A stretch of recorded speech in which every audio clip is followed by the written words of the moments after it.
अस्सलाम वालेकुम। आज की वीडियो है स्ट्रिंग के बाकी फंक्शन जैसे कि कैपिटलाइज है, इस अल्फ़ा नुमेरिक है, is alpha, is lower, is अपर, उनके ऊपर डिस्कशन करने का। तो मैं कोड की तरफ चलता हूँ। जो हमारे पास फंक्शन आज हम यूज़ करेंगे एक एग्जांपल में, वो है upper, lower, capitalize, is lower, is alpha और इज़ अल्फ़ा नुमेरिक। अब मेरे पास ये स्ट्रिंग है हेलो वर्ल्ड 2 3। अब आप इसमें बेशक स्ट्रिंग चेंज कर लें या ये भी रहने दें। मैं लिख देता हूँ यहाँ पर पाइथन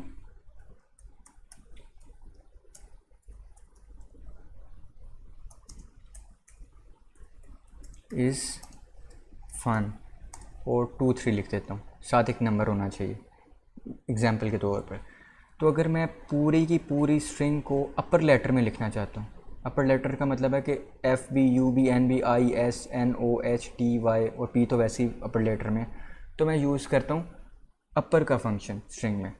ए लिखा है जिसमें स्ट्रिंग आपकी वो सेव है डॉट अपर, तो जितने भी आपकी स्ट्रिंग में जो करेक्टर्स होंगे वो सारे के सारे अपर लेटर में चले जाएंगे। न्यूमेरिक वैल्यू के ऊपर तो कोई फ़र्क नहीं पड़ता, अपर लोअर उसमें कोई चेंज नहीं होती, वो न्यूमेरिक वैल्यूज़ होती हैं। आपके पास जितने भी अंदर करेक्टर लिखे होंगे वो सारे के सारे अपर में चले जाएंगे। इसको चेक कर लेते हैं। ये देखें, पाइथन इज़ फन सारा का सारा आपके पास कैपिटल लेटर्स में आ गया।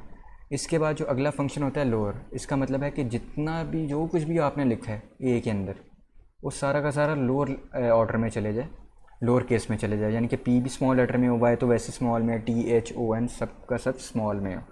तो इसको अगर हम चला के देखते हैं तो हमारे पास सिर्फ फ़र्क पड़ेगा पी के ऊपर, क्योंकि बाकी सारी चीज़ें तो वैसे ही स्मॉल में।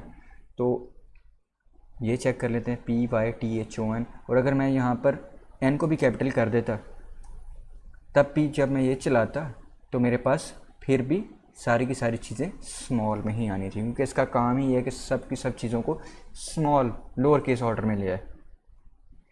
अब इसके बाद है प्रिंट ए डॉट कैपिटलाइज। इसका मतलब ये होता है कि अगर आपके पास जो भी स्ट्रिंग आ रही है उसमें से पहला करेक्टर, चाहे वो न्यूमेरिक है चाहे कुछ भी है, इस पहले इंडेक्स के ऊपर जो भी चीज़ लिखी हुई है उसको कैपिटल कर देना, बाकी सारी चीज़ों को लोअर ऑर्डर में ले आना। पहली वाली चीज़ को अपर केस में ले आना, बाकी सबको लोअर में ले आना। बेशक यहाँ पर 2 लिखा होता है 0 इंडेक्स के ऊपर, वो उसको अपर में करता, बाकी सबको लोअर में। इसको भी करके देख लेते हैं। मेरे पास ये कैपिटलाइज का फंक्शन है और इसको सपोज करें कि मैंने स्मॉल में लिखा है पी को। अभी आपको पता चल जाता है कि इसको मैंने रन किया तो पी को उसने कैपिटल कर दिया, और मेरे पास एन भी था कैपिटल में लेकिन उसने इसको स्मॉल कर दिया। यानी कि पहले वाले इंडेक्स के ऊपर जो भी चीज़ पड़ी है इसको उसने कैपिटल करना है, बाकी सारी की सारे इंडेक्स के ऊपर अगर कोई कैपिटल लेटर भी है उसको भी स्मॉल कर देगा, लोअर लेटर में ले। अब इसको एक और चीज़ करके देख लेते हैं। यहाँ पर मैंने लिख दिया 3। अब वो क्या करेगा, 3 को अपर में कर देगा, जिसका कोई फ़ायदा ही नहीं है, क्योंकि बेशक नंबर लोअर और आपका अपर में लिखा हो तो एक ही चीज़ होती है। तो ये 0 इंडेक्स के ऊपर जो चीज़ है उसको अपर में करेगा, बाकी सारी चीज़ों को वो लोअर में ले जाएगा। और मैं यहाँ पर पी को पहले कैपिटल करके आपको दिखा भी देता हूँ, शो भी हो जाएगा आपको कि पी भी स्मॉल हो रहा है। ये देखें 3 लिखा है उसने, ठीक है, कोई फ़र्क नहीं पड़ा। अपर लोअर में कोई फ़र्क नहीं पता चलता आपको कि वो जब न्यूमेरिक वैल्यू होती है। और बाकी सारी, मेरे पास पी था कैपिटल में, वो भी लोअर में होगा, एन भी कैपिटल में था, वो भी लोअर में होगा। तो कैपिटलाइज का काम होता है कि पहले 0 इंडेक्स के ऊपर जो भी चीज़ पड़ी है उसको कैपिटल में कर दे, बाकी तमाम चीज़ों को पूरी स्ट्रिंग में लोअर में ले आए। अब इस लोअर का क्या मतलब है कि आपके पास जितनी सारी की सारी स्ट्रिंग जितनी भी है न्यूमेरिक प्लस और क्या कहते हैं आपके पास ये जो कैरेक्टर आ रहे हैं, ये सारे के सारे चीज़ें अगर लोअर में हैं, यानी कि लोअर लेटर में लिखे हुए हैं, स्मॉल लेटर्स में लिखी हुई हैं, तो आपको ट्रू दे दे, वरना फॉल्स। बुलियन फंक्शन इसकी रिटर्न होती है। तो मेरे पास पी कैपिटल में है और एन कैपिटल में है, तो मेरे पास इसमें फॉल्स आएगा। इसको चेक कर लेते हैं। ये देखें अभी फॉल्स आ रहा है। अब मैं इस पी को स्मॉल में करता हूँ तब भी फॉल्स आएगा, क्योंकि मेरे पास एन कैपिटल में है। फिर चेक कर लेते हैं, अभी भी फॉल्स आ रहा है। अब इसमें कैपिटल एन को स्मॉल करूँगा तब मेरे पास, मैं आपको चेक करवाता हूँ, तब मेरे पास ये ट्रू में आएगा। ये देखें अब मेरे पास ये चीज़ ट्रू में आ रही है। इसका मतलब ये है कि मेरे पास सारी की सारी चीज़ें स्मॉल लेटर्स में होंगी, तब इस लोअर का फंक्शन आपको ट्रू देगा, क्योंकि वो चेक ये कर रहा होता है पूरी स्ट्रिंग स्मॉल लेटर्स में या लोअर केस में है कि नहीं। अगर है तो ट्रू वरना फॉल्स। उसके बाद आपके पास आता है print A dot is alpha, यानी कि आपके पास पूरी स्ट्रिंग है, उसमें सारे के सारे करेक्टर ही हों, उसमें कोई नंबर ना हो और कोई स्पेशल करेक्टर यानी कि स्पेस वगैरह ना हो या एट रेट ना लिखा हो। तो अगर आप ए डॉट इज़ अल्फ़ा ये रन करेंगे और अगर आपकी पूरी स्ट्रिंग में कोई भी नंबर है, कोई भी स्पेशल करेक्टर मौजूद है, तो फॉल्स आ जाएगा आपका आंसर। इसको चेक कर लेते हैं, ये देखिए फॉल्स।